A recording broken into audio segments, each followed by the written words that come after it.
Hey guys, I'm Kira. Thanks so much for coming back to my channel. This is Homestead Dreaming. Today I'm going to be talking to you about all the DIY projects that I have done on this urban homestead.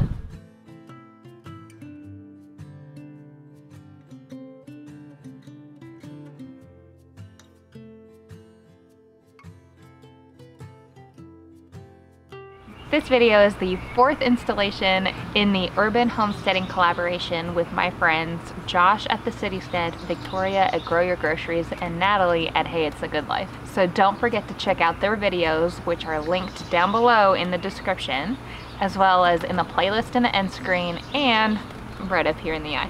So one of the things that you need to decide when you start your urban homestead is whether or not you want to build your infrastructure or buy your infrastructure. And I am personally a DIY kind of gal, so 99% of the things that you see on my urban homestead are made by me and my husband. The first things that we DIY'd here on this urban homestead were raised garden beds.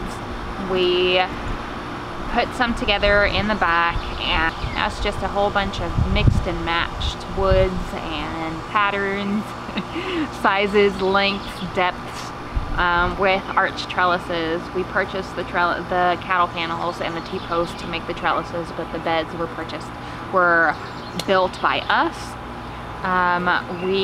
We've changed the locations, the layouts multiple times, and it's ever evolving in the back.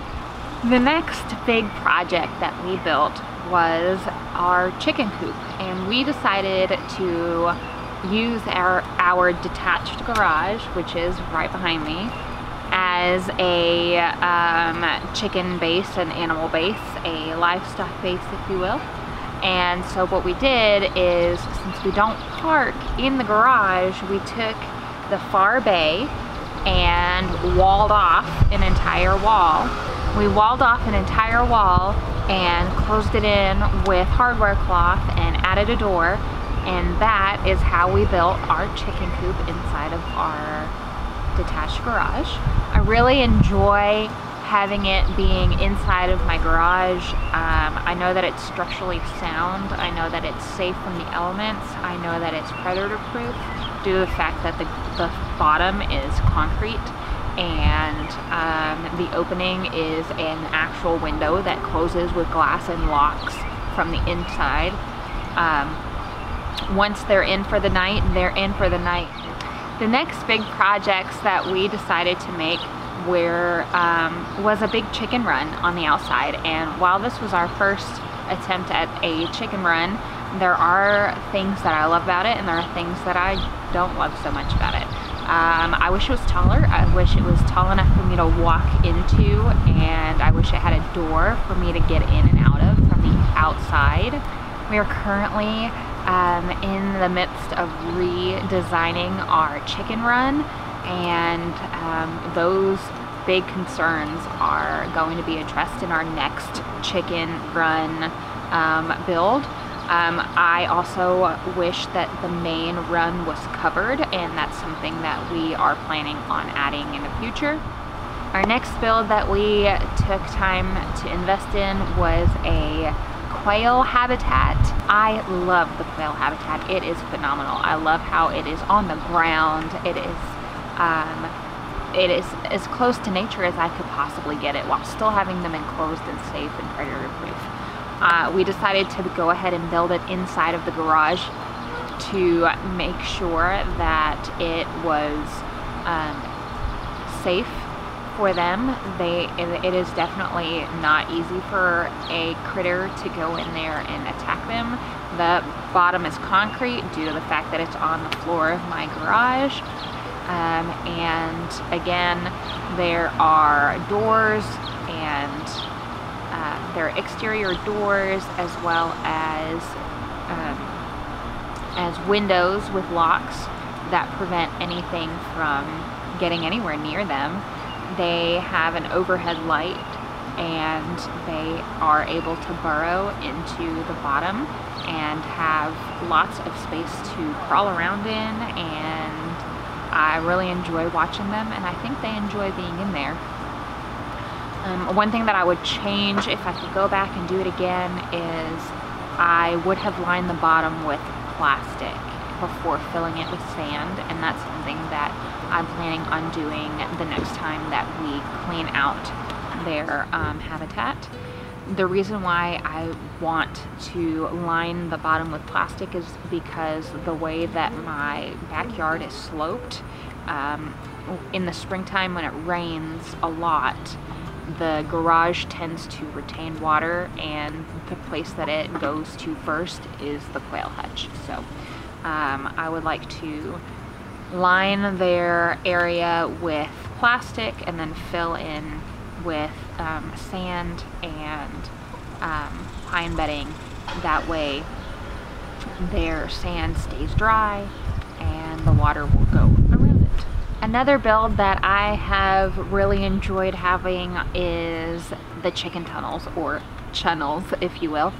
They are a modular tunnel system that I built out of little 1x2 strips of wood, and they're wrapped in chicken wire on 3 sides. They branch off the main run and hug the side of the garage and fence line to allow the chickens a nice little channel to have access to the fence line and more area that expands out of their chicken run. It's mainly used in the cooler temperatures, when predators are more prevalent in the summertime, when hawks and raccoons are less likely to be out during the day. They are able to free range in the backyard. If it is raining or if it's inclement weather, I just keep them confined to their run and channels, and when it's nice like today, I let them out and into the rest of the yard. They were originally built to prevent them from getting into the backyard gardens, but due to the fact that I'm not currently growing anything in the backyard other than grapes at the moment, they're not as heavily used. However, I am planning on building more of them because I enjoy them so much, and having them extend all the way around the fence line and have it come all the way up to the side of our house on the side. And then I'll be able to plant things in the back again. And then, of course, my biggest build that I have done so far on this homestead have been my front yard garden beds. I have 30 garden beds in the front yard. They are 2 feet by 8 feet long, and they've got I've got 2 arch trellises out there, and the majority of my growing is currently in the front yard. They are my favorite build by far that we have ever done on this space. It has brought me so much joy and so much yield, and it has completely changed the game for our gardening season. Though I would still have done a few different things.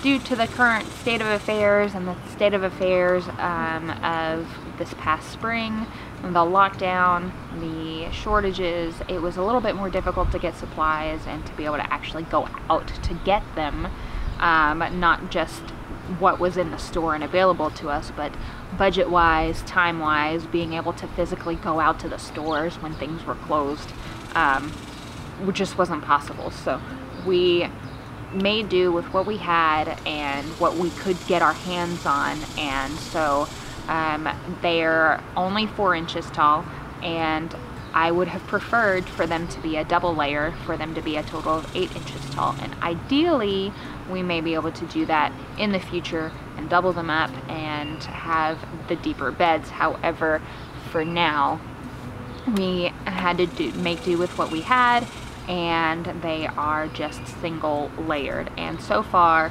everything is going great. However, as I want to continue to add more organic material to those beds, more amendments, I am going to want to hopefully deepen those beds in the future. Another thing that I would have done differently is I would have spaced them apart a little bit farther. just enough to be able to get a lawn mower through the sides, through in between each one of the beds. Right now I have to weed eat them all, and while I would still have had to weed eat them regardless, it would have made it a lot easier if I could have had the lawnmower between them. However, it was important for me to be able to squeeze as many beds as I could in that space. If you've got more space, definitely try to allot for a lawnmower to be able to go through. But if you don't and you want to be able to squeeze as many beds as you can into your space, and you're okay with the extra added work of weed eating, then definitely space them however you want.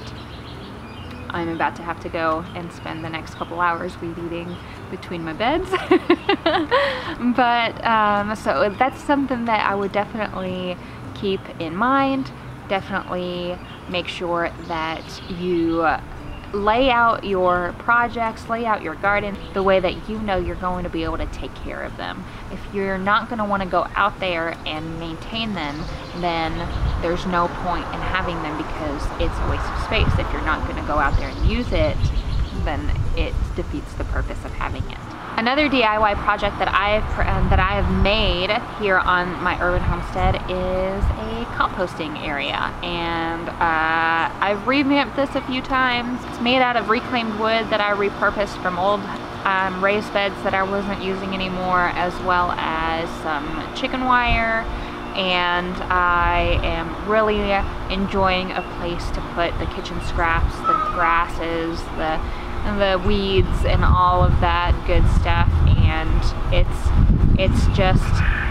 it's a slow compost, and I'm just basically putting my scraps in there and I'm letting it decompose and do its thing. And in the springtime I should have some nice compost, but the majority of the compost that I use here on my homestead is purchased, due to the fact that I haven't had a high volume of compost producing scraps.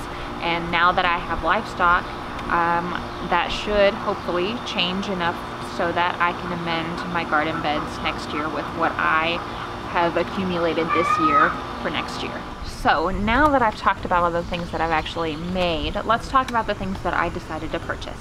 I do have grow bags. Grow bags are things that I decided to purchase to expand my growing potential. There's only so many places that I can put raised beds. However, grow bags can be picked up and moved around. I can put them on a patio, I can put them on the grass, I can put them in the backyard, the front yard, I can line the sidewalk with them.